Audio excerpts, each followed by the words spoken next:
बिहार में बढ़ते अपराध को लेकर एक बार फिर से पुरजोर तरीके से सरकार विपक्ष के निशाने पर आ गई है। जन अधिकार पार्टी के प्रदेश प्रवक्ता सह ढाका विधानसभा के पूर्व प्रत्याशी अभिजीत सिंह ने भी बिहार सरकार और सीएम नीतीश कुमार को आड़े हाथ लिया है। अभिजीत सिंह ने घटना की तीखी भर्त्सना की है और इस मामले को लेकर मुख्यमंत्री नीतीश कुमार पर जमकर बरसे हैं। उन्होंने कहा कि अब बिहार को विचार करने का समय आ गया है, क्योंकि बिहार आज हत्या व बलात्कार जैसी घटनाओं से जल रहा है। खबर मिली कि एक उप प्रमुख की हत्या हुई, वो आज थोड़ी देर में मोतिहारी पहुंचना है, छौड़ादानो जाएंगे। वो लगातार वो खुद कहते हैं कि मुझे अब चंपारण में एक छोटा सा घर बना लेना चाहिए, क्योंकि यहाँ रोज हत्याएं हो रही हैं और पूछने वाला प्रशासन से कोई नहीं है। चुनाव बीतते ही डीजल पेट्रोल के दामों में बेतहाशा वृद्धि होने लगी, इस पर क्या कहेंगे? देखिए, महंगाई के ऊपर जनता को खुद संज्ञान लेना होगा। अगर एक राजनीतिक पार्टी के तौर पे बात की जाए तो हम लोगों ने चुनाव से पूर्व भी समझाया था कि बीजेपी को हराओ और महंगाई को घटाओ, लेकिन लोगों को समझ में नहीं आया। आज डीजल का 80 पैसे का जो ये मीटर चला रहे हैं, पहले ये बता दीजिए कि जो डीजल से कमाई किया है, जो पेट्रोल से कमाई किया है, वो उन पैसों का आपने क्या किया? आज आपको मालूम होना चाहिए कि देश के ऊपर एक 1.25 लाख हजार करोड़ से ऊपर का जो है वो कर्ज हो चुका है। 15 लाख अगर आपके खाते में आएंगे कि 15 लाख आपके खाता से जाएगा, ये निर्णय जनता को लेना होगा। महंगाई एक ही शर्त पे हिंदुस्तान से खत्म हो सकती है। अभी देखिए श्रीलंका की क्या हालत है, बगल में पाकिस्तान की क्या हालत है। कुछ दिनों में ये मोदी भक्तों के कारण हिंदुस्तान की भी हालत इसी प्रकार से चरमराने वाली है, क्योंकि अर्थव्यवस्था के ऊपर आप इनसे बात नहीं कर सकते हैं, रोजगार के ऊपर बात नहीं कर सकते हैं, किसान के ऊपर आप इनसे बात नहीं कर सकते हैं, मजदूर के ऊपर बात नहीं कर सकते हैं। ये क्या बात करते हैं? धर्म, जाति, राष्ट्रवाद। क्या हम में राष्ट्रवाद नहीं है? क्या मोदी के आने से पहले मैं हिंदू नहीं था? क्या मोदी के आने से पहले मेरे अंदर भारत माता की जय और मेरे अंदर जो है राष्ट्रवाद नहीं था? क्या मोदी के आने के बाद ही मेरे अंदर राष्ट्रवाद आया है? मैं उन लोगों से पूछना चाहता हूं जो 2014 के बाद अपने आप को हिंदू समझ रहे हैं, मैं उनसे पूछना चाहता हूं, सबसे बड़े कारण अगर महंगाई का कोई है तो वो लोग हैं जो आज अंधी भक्ति में मोदी का सपोर्ट कर रहे हैं, जिसको अर्थव्यवस्था की और तक की जानकारी ना हो। ऐसे व्यक्ति को अगर आप फाइनेंस मिनिस्टर बना के बैठा दें, ऐसे व्यक्ति को अगर प्रधानमंत्री बना के बैठा दें, वो कहावत सही है। मोदी जी कहते हैं कि 70 साल में क्या हुआ। सबसे बड़ा उदाहरण मोदी जी आप खुद हैं कि 70 साल में देश इतना आगे निकल गया कि एक चाय वाला, एक स्टेशन पे बेचने चाय वाला भी देश का प्रधानमंत्री बन गया। ये किया है कांग्रेस ने काम, ये किया है हमारे पूर्वजों ने काम।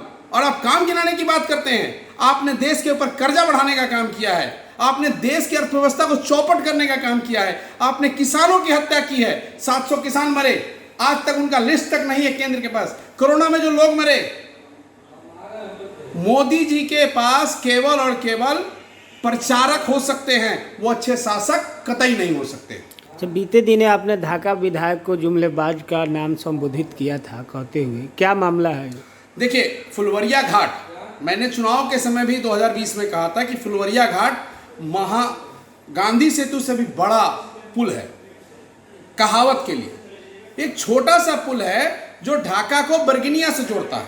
शिवहर पार्लियामेंट के अंदर और ढाका विधानसभा और बर्गिनिया जो है रीगा विधानसभा को जोड़ने का काम का एक महत्वपूर्ण पुल है। क्या कर दी गई है छौड़ादानो में, क्या कहना चाहिए? देखिए, बिहार में और खासकर पूर्वी चंपारण और पश्चिमी चंपारण की बात की जाए तो कई बार हमारे नेता आदरणीय पप्पू यादव जी दोहरा चुके हैं कि चंपारण एक यूनिवर्सिटी बन चुका है क्राइम का। यहाँ जनप्रतिनिधि की जान माल की सुरक्षा और जनता की बात तो छोड़ दीजिए, आज उप प्रमुख के पति की हत्या हो जाती है, वो भी दिन दहाड़े उनके घर में। कुछ दिन पहले विनय सहनी जी की हत्या हो जाती है, एक टीचर थे वो। उससे पहले विपिन अग्रवाल की हत्या हो जाती है।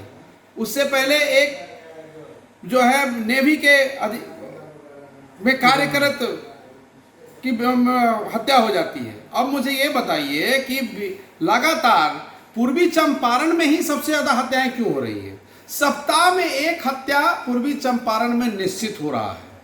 इसके ऊपर संज्ञान लेने वाला कोई नहीं है, यहाँ के प्रशासन से पूछने वाला कोई नहीं है क्योंकि यहाँ की जो वर्तमान की सरकार है ये शराब माफिया, बालू माफिया, दवाई माफिया, जमीन माफियाओं के संरक्षण में पल रही है और झूठ मूठ का प्रोपेगेंडा चलाया जा रहा है कुर्सी कुमार का। कभी राष्ट्रपति बना दिया जाता है, कभी उपराष्ट्रपति बना दिया जाता है, कभी राज्यसभा भेज दिया जाता है। ये शर्म का विषय है कि बिहार में अभी किस चीज की जरूरत है, रोजगार की जरूरत है। इस मुद्दों पे कोई बात नहीं करेगा।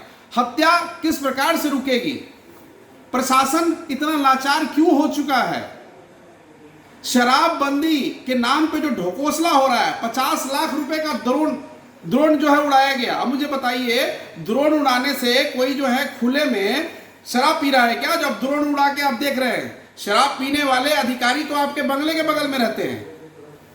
आज तक किसी भी विधायक का, एमएलए का, आईएएस का, आईपीएस का या थाना अध्यक्षों का ब्लड सैंपल क्यों नहीं लिया गया कि वो शराब पीते हैं कि नहीं पीते हैं? ये हत्याएं नीतीश कुमार के रहते नहीं रुक रही हैं, तो नीतीश कुमार को, क्योंकि वो गृह मंत्री भी हैं, उन्हें नैतिकता के आधार पर इस्तीफा दे देना चाहिए। अब उनसे बिहार नहीं संभल रहा है। बिहार वासियों का जीवन जो है अब वो नहीं चला पा रहे हैं और उनसे अब बिहार अच्छा संभालने के लिए और अच्छे विजन के साथ जन अधिकार पार्टी के राष्ट्रीय अध्यक्ष पप्पू यादव जी इस बिहार में और बिहार के लोगों के लिए जो काम कर रहे हैं, आने वाले समय में अगर बिहार के लिए कोई अगर काम कर सकता है और बिहार को आगे लेके। मोतिहारी से प्रतीक कुमार सिंह की रिपोर्ट।